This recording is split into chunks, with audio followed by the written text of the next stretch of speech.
저는 체육대회에서 가장 멋진 피날레는 400m 계주라고 생각합니다. 제가 계주를 좋아하는 것은 순식간에 역전할 수 있는 그 역동성, 그것 때문에 저는 계주를 굉장히 좋아합니다. 달리기 실력도 중요하지만 바통을 어떻게 전달하냐, 한번 떨어뜨리면 순식간에 그 순위가 완전히 바뀌니까요. 그래서 마지막까지 손에 진땀을 쥐고 끝까지 긴장감 있게 볼 수 있는 것, 그게 계주의 특징이 아닌가 싶고요. 저는 그게 굉장히 좋더라고요. 여러분 어떠세요? 저는 굉장히 계주를 좋아합니다. 지금 제가 이 계주를 말씀드리는 것은 저는 모세오경이 마치 계주와 같다는 생각이 들었습니다. 지금 통독하고 있는 레위기는 창세기 그리고 출애굽기로 이어지는 그 바통을 이어받은 그런 성경이다라고 믿기 때문에 그렇습니다. 여기서 다루고 있는 이 바통이라고 말할 수 있는 중요한 주제가 성경에 있습니다. 그것은 부정한 죄인과 함께하기 원하시는 거룩하신 하나님. 이게 이 모든 주제를 관통하고 있는 주제입니다. 가깝게는 모세의 부르심의 장면에서부터 핵심 주제를 정리할 수 있는 중요한 사건이 사실 레위기 10장에 있거든요. 한번 10장 봐봐요. 바로 앞장이니까요. 이제 10장에 보면 이제 아론의 아들 나답과 아비후가 여호와께서 명령하시지 않은 다른 불을 하나님께 바치다가 분향하다가 여호와의 진노의 불이 나와서 그들을 삼키는 그런 사건이 나옵니다. 그리고 나서 10장 3절에서 아주 중요한 말씀이 있습니다. 나는 나를 가까이 하는 자 중에서 내 거룩함을 나타내겠고 온 백성 앞에서 내 영광을 나타내리라. 이 나를 가까이 하는 자라는 이 말 들으니까 모세의 부르심의 장면이 생각이 나시죠? 그때 불 가운데 나타나신 하나님, 지금하고도 비슷해요. 불로 이렇게 예물을 드린 장면, 분향하는 장면이기도 하니까요. 근데 그 불 가운데 나타나신 거룩하신 하나님은 죄인인 모세가 스스로 다가갈 수 없는 거룩하신 하나님이다 라는 게 그때 드러났습니다. 근데 거룩하신 하나님과 사람 사이에 죄가 있어서 그걸 좁힐 수 없는 간격이 그 사이에 있습니다. 그런데 그 좁힐 수 없는 간격은 하나님이 좁혀줘야지만이 좁힐 수 있는 간격이에요. 그래서 하나님께서는 결국 이스라엘에게 성막을 주십니다. 근데 우리가 성막에 관한 말씀을 통해서 우리가 시종 확인했던 게 뭐였죠? 거룩하신 하나님은 말씀하신 대로 지어진 성막 가운데 영광으로 임하신다라는 것. 그래서 여호와께서 모세에게 말씀하신 대로라는 것이 굉장히 강조된다는 걸 보았습니다. 그래서 10장 3절 말씀은 이런 주제를 그대로 고스란히 가지고 이어가고 있는 것입니다. 여호와가 자신을 가까이 하는 자 중에 분명히 드러내는 거룩이란 게 뭐냐면요, 하나님의 말씀대로 예배하는 자에게 임하시는 하나님의 영광입니다. 그렇지, 하나님의 말씀대로 하나님께 예배하지 않으면 어떻게 되죠? 죽게 되죠. 그래서 여호와께서 말씀하신 대로 가까이 하나님께 나아가면 하나님이 생명을 주심으로 거룩하심을 드러내고요, 한편에 여호와의 말씀을 어기고 하나님께 가까이 나아가면 하나님이 그의 생명을 가져가심으로 하나님의 영광을 드러냅니다. 그러니까 두 가지 모두 하나님의 영광이 드러나는 거예요. 그렇죠? 그것을 10장 3절은 분명하게 말하고 있습니다. 오늘날에 모든 종교와 철학이 열광하는 사랑의 하나님, 그 개념으로는 도저히 이해할 수 없는 거룩하신 하나님입니다. 그렇죠? 그것을 분명히 드러내요. 많은 사람은 성경이 말하는 그 거룩하신 하나님, 특별히 오늘 아론의 두 아들의 죽음, 이런 장면 보면요, 자신이 생각하는 사랑의 하나님보다, 그 사랑의 신보다 이 구약에 있는 거룩하신 하나님, 그 사랑을 축소시키는 신이야 라고 이렇게 생각합니다. 그렇죠? 사랑이 안 보이는 무서운 하나님이라고 생각하는 것이죠. 그러나 그것이 얼마나 잘못된 생각인 것인지 레위기와 성경 전체는 말하고 있습니다. 나중에 여러분 분명히 특별히 내일 제가 정확히 더 말씀드리겠지만, 거룩하신 하나님을 축소하면 하나님의 사랑도 축소가 됩니다. 거룩하신 하나님을 모르면 하나님의 사랑도 결코 이해할 수 없습니다. 여러분 꼭 그건 기억하십시오. 나중에 무엇인지 분명히 밝히겠지만 그 내용들 특별히 창세기부터 계속 말하는 거룩하신 하나님과 사람 사이를 맡고 있는 죄의 문제를 풀 수 있는 그 부분은 이제 레위기를 통해서 우리에게 제시되고 있습니다. 이제 사랑의 하나님이 등장합니다. 그래서 레위기는 모세오경의 핵심이라고 말해요. 그래서 레위기의 핵심은 특별히 레위기의 핵심도 16장과 17장의 핵심인데요. 그게 속죄일입니다. 결국 이 내용은 우리 모두에게 복음입니다. 그래서 레위기는 구약의 복음이에요. 그래서 여러분이 복음을 깊이 이해하기 위해서 우리가 레위기를 보니까요. 근데 레위기를 보다 보면 잠이 오지만 쉽게 이게 아주 들어가기 힘들지만 사실은 복음입니다. 그래서 죄인이 거룩하신 하나님을 만날 수 있는 방법을 제시하기 때문에 그게 복음이잖아요. 그렇죠? 죄인이 거룩하신 하나님과 함께 할 수 있는 그 방법, 그게 복음입니다. 그 레위기를 보는 가운데 큰 은혜가 넘치기 바랍니다. 이런 시야를 가지고 오늘 본문에 들어갈 필요가 있습니다. 그래야 레위기에서 하나님의 은혜가 보입니다. 하나님의 사랑이 보여요. 레위기 11장부터 15장은 생활 속에서 정한 것과 부정한 것을 구분한 그 지침에 대해서 나온 말씀이 되겠습니다. 가령 11장은 음식에 대한 것, 12장은 출산과 관련된 부정과 거룩에 대해서, 정결에 대해서, 그리고 13장부터 14장은 피부병과 곰팡이에 관한 것, 15장은 육체에서 피가 흐르는 부분에 대한 이 부분에 대해서 다루고 있습니다. 11장만 본다면 정결한 것과 정결한 것, 즉 먹을 것과 먹지 못할 동물을 설명하고 있습니다. 1장부터 8절까지는 육지의 짐승에 먹을 것과 먹지 말아야 할 것을 말씀하고 있고요. 그리고 이어서 물고기, 그 다음에는 날아다니는 새와 곤충, 그리고 땅에 기는 짐승 순으로 이 내용이 쭉 이어져서 11장 내용이 구성하고 있습니다. 11장 보면 이 내용을 쭉 보다 보면요.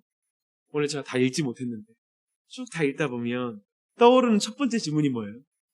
부정과 정결을 나누는 기준이 뭐냐? 이거에 대한 질문이 가장 먼저 떠오르죠. 도대체 왜냐하면 여기 안에 돼지고기가 있습니다. 이게 굉장히 저에게는 여러분 어떠실지 모르겠지만 저에게는 굉장히 중요한 주제예요. 다양한 해석이 제한이 됩니다. 첫째, 위생적 해석입니다. 먹기에 안전한 것과 부적합한 것을 구분했다라는 것입니다. 그래서 건강과 의학에 근거한 것이다 라고 이렇게 해석하는 경우가 있어요. 그래서 지금 오늘날의 한국교회 안에도 돼지고기를 먹으면 안 된다라고 주장하는 분들이 있습니다. 왜냐하면 이건 건강과 관련이 있다, 이 깊은 지혜가 담긴 것이다라고 주장하는 분들이 있는 것이죠. 저는 잘 동의할 수가 없습니다.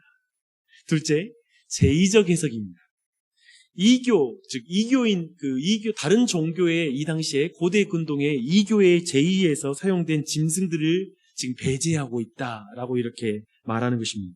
근데 문제는 뭐냐면, 연구에 의하면, 양과 소 등은 우리가 예배 때 사용했잖아요. 구약에서. 근데 그 내용을 이방의 제의에서 사용했다는 것입니다. 그렇다면 그것까지 금지해야 되기 때문에 이 해석도 우리가 받아들이기가 쉽지 않습니다. 세 번째는 상징적 해석입니다. 정결한 짐승과 습관이 의인을 상징하는 것이다. 그리고 부정한 것을 상징하는 것이다. 라고 이렇게 말하는 것입니다. 예를 들면 되새김질을 하잖아요. 이 되새김질은 말씀 묵상을 말하는 것이다. 그래, 의인들은 이렇게 말씀 묵상을 되새김질하는 것이다. 라는 것으로 이 부분에 대한 해석을 하는 것입니다. 어떤가요? 이제 네 번째는 자의적 해석이라는 것입니다. 즉 하나님이 임의로 정했다는 것입니다. 자꾸 그 정했던 짐승 자체가 정하고 부정하고 하는 그런 개념이 아니다. 생각해보면 하나님이 세상의 모든 피조물을 만들고 나서 선하다고 말했잖아요. 근데 그 중에 어떤 건 선하고 정하고 어떤 건 부정하다? 이렇게 말하는 게 좀 옳지 않다라고 말하며 이것은 하나님이 그냥 정한 것이다. 마치 모든 동상에 있는 모든 열매가 다 하나님이 지은 것이지만 선악을 알게 하는 나무를 하나님이 임의로, 하나님의 뜻대로, 물론 이 임의가 하나님의 기분 낙히는 대로 막 그런 느낌은 아니죠. 여튼 그 가운데 하나님이 정하셨다라는 것으로 이 부정과 정결한 짐승을 나눴다라고 보는 것입니다. 예를 들면 이것은 에서가 아니라 이삭을 선택한 것처럼 하나님의 결정이다라고 이렇게 말하는 것이죠. 마지막으로는 정상적 해석이라는 게 있습니다. 뭐냐면 거룩과 정결함은 온전함과 정상 상태라는 것입니다. 예를 들면 곰팡이가 피는 거, 아니면 어떤 장애를 입는 거, 이것은 정상이 아니니 부정하다라고 보는 것이다 라고 이렇게 보는 것이죠. 이 부분에 대한 해석을 명확하게 어떻게 말할 수가 없어요. 우리가 이럴 때에는 확실한 것을 중심으로 우리가 잘 해석해서 따르면 됩니다. 음식의 정결규례의 의도는 우선적으로는 이스라엘 백성이 이제 가나안 땅에 들어가잖아요. 그때 이스라엘 백성이 구별된 백성으로서의 그 어떤 것을 지켜나가는데 분명하게 사용되는 의도가 있습니다.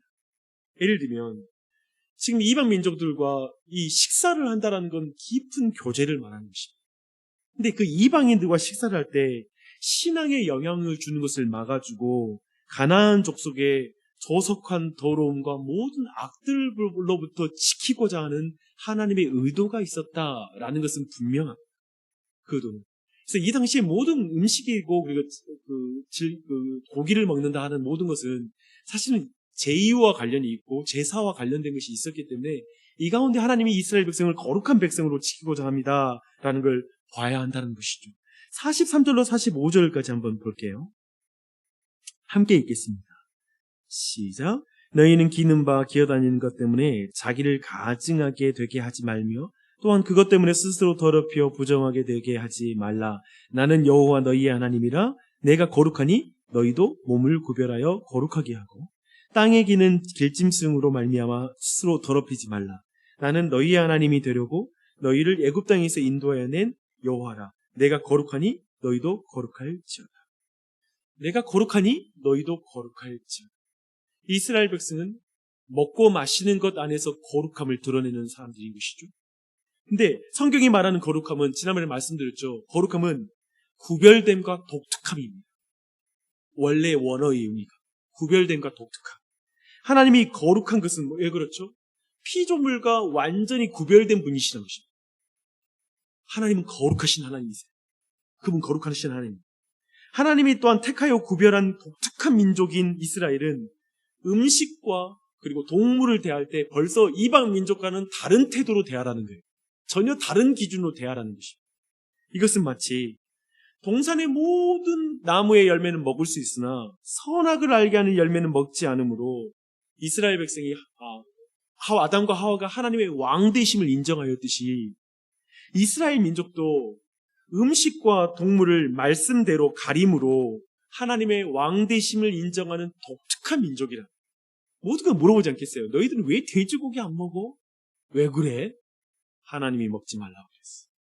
이게 기준이 된다는 거예요. 그래서 하나님의 왕되심의 그 통치 아래에 있는 민족이라는 걸 모든 이방 민족에게 독특하게 드러내는 방법이 바로 이 규정 안에 있다는 것입니다. 그렇다면 이 말씀을 오늘날 우리에게 어떻게 적용해야 될까요? 우리도 돼지고기와 선짓국은 먹지 말아야 된다라는 것으로 적용해야 될 것입니다. 그렇지 않죠. 이미 베드로 환상, 고넬료를 만날 때 베드로의 환상을 통하여 이런 입으로 들어가는 이 음식으로 인하여 부정하고 정해진다라는 것을 구분하는 것이 이제 더 이상 그것이 적용되지가 않습니다. 그렇죠? 그렇다면 어떻게 적용할까요? 먼저 보고 싶은 건 이것입니다.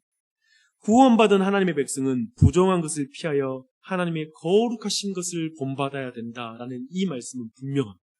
하나님의 거룩하심을 본받도록 우리가 지어졌습니다. 하나님의 말씀에 순종함으로 거룩한 나라가 됩니다. 그렇죠? 이걸 꼭 기억해야 됩니다. 그렇다면 어쩌면 우리 모두는 무엇을 먹든지 마든지 하나님의 영광을 위해서 해야 될 것입니다. 우리에게 이젠 다른 기준이 있죠. 무엇을 먹든지 마시든지 하나님의 영광을 위해서 합니다. 그게 달라지는 거예요. 생각해보면 우리에게는 할 수 있는 것 정말 많습니다. 그리고 먹을 수 있는 것 다 먹을 수 있어요. 먹지 못할 것이 없습니다. 중국 사람이 자동차 빼놓은 건 다 먹는다고 합니다. 다 먹을 수 있어요. 우리가 뭐든지 먹을 수 있죠. 하지만 바울은 모든 것은 가하나 모든 것이 너에게 유익한 것이 아니라고 말하고 있습니다. 그렇죠. 그래서 오늘날 사람들은 모든 것을 욕망하는 시대입니다. 모든 걸 취하고 먹고 하는 것을 자유라고 말합니다. 욕망하는 대로 사는 것. 근데 하나님은 말씀하세요. 모든 것이 가하나 모든 것이 유익하지 않아. 또한 모든 것을 하든지 무엇을 맡든지 마시든지 하나님의 영광을 위해서 하는 것이 너의 욕망을 위해서 하는 게 아니야. 그래서 어쩌면 우리는 더 예리한 구분에 들어가야 돼. 우리가 그저 내 어떤 욕망과 어떤 탐욕과 어쩌면 내 안에 어떤 영적인 배고픔 가운데 개걸스럽게 먹는 것은 어쩌면 뭔가 먹어야지 허전함이 달래질 것 같아서 뭔가를 먹는 것은 어쩌면 그런 것이 도리어 우리에게는 우리를 더럽히는 것이 될 수가 있겠죠.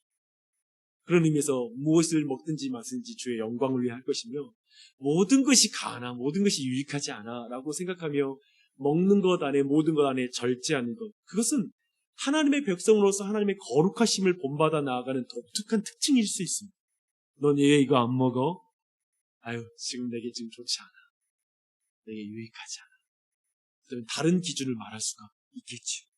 그것을 말할 수 있을 것입니다. 또한 베드로의 환상을 보여주기 전에 하나님께서 사람을 부정하게 하는 것은 음식이 아니라 마음에서 나오는 것이라고 말씀하셨던 걸 꼭 기억해요. 사람의 마음에서 나오는 것이 부정합니다. 이걸 꼭 기억해요. 그래서 어쩌면 우리 마음 가운데, 어쩌면 우선적으로 첫 번째로는 우리가 무엇을 듣는가, 무엇을 보는가, 그것이 우리를 부정하게 하고 우리 마음 가운데 탐욕과 탐심을 심어준다는 사실을 기억하며 오늘날 우리는 어쩌면 눈으로 먹고 귀로 먹는 것이죠. 입으로만 먹는 게 아니라 이런 모든 것에 있어서 우리가 모든 걸 가리는 것, 그것이 꼭 필요할 것입니다. 동시에 우리의 입에서 무엇을 말하는가, 우리 입에서 나오는 것으로 누군가를 더럽힐 수 있다, 부정하게 만들 수 있다는 사실을 기억하면서 우리의 말에 있어서 재갈을 물리는 것, 절제하는 것, 그것이 사도 바울의 가르침이었고 또한 성경이 말하는 가르침 중에 있습니다. 그 가운데 나아가는 것 또한 중요할 것입니다.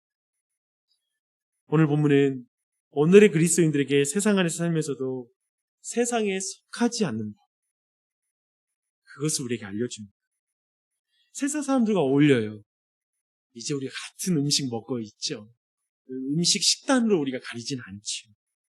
하지만 그 가운데 그들에게 영향을 주면서도 선한 영향을 주면서 그들처럼 되지 않는 법을 이제 우리에게 말씀하고 알려주고 계십니다.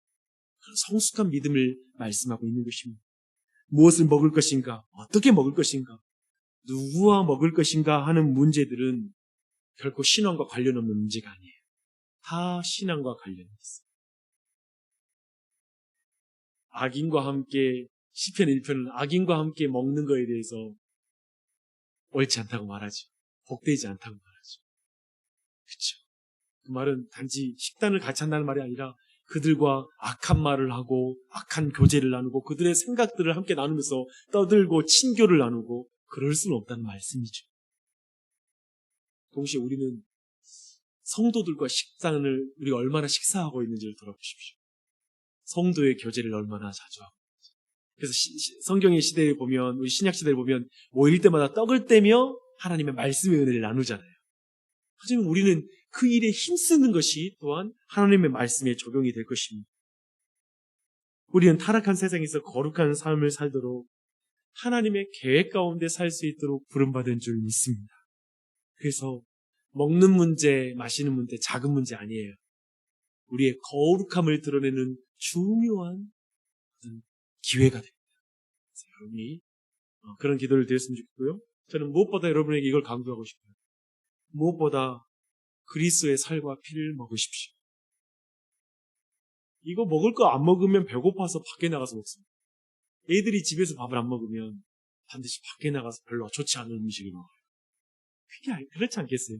우리가 하나님의 집에서, 하나님의 식단에서 우리가 예수님의 살과 피를 먹고 오늘은 우리가 말씀 먹었잖아요. 그래서 아침에도 이렇게 말씀 먹고 배부르면 하루 동안 내 마음이 허해서 다른 걸 먹지는 않겠죠. 그렇죠? 여기 이 말씀으로 내 삶의 기준이 정확히 세워지면 뭐 다른 데에서 아이들 육아의 기준을 삼고 어떤 세상에서 다른 기준을 우리가 가지고 와서 사용하지는 않겠지. 이렇게 여러분이 적용하시면 돼요. 무엇보다 먹어야 될 건 먹으십시오. 이 아침에도 우리가 그러기 위해서 모였어요. 기도할 때 하나님, 나와 내 집이 그리고 우리 교회가 예수 그리스도의 살과 피를 늘 매일 먹게 해주시고 하나님의 말씀을 먹게 해주시옵소서. 그래서 배부를 수 있게 해주시옵소서. 이게 첫 번째 기도요. 두 번째로는 다른 걸 먹지 말게 해주시옵소서. 세상의 더러운 말, 더러운 생각, 그런 것에 의해서 부정해지지 말게 해주시옵소서. 오직 예수님으로 말미암아 우리가 정해지는 줄 믿습니다. 그 정한 영혼 가운데 성령이 충만 가운데 역사하시는 줄 믿습니다. 주님, 그런 은혜가 부어지게 해달라는 간구를 같이 드렸으면 좋겠습니다. 기도하시겠습니다. 하나님.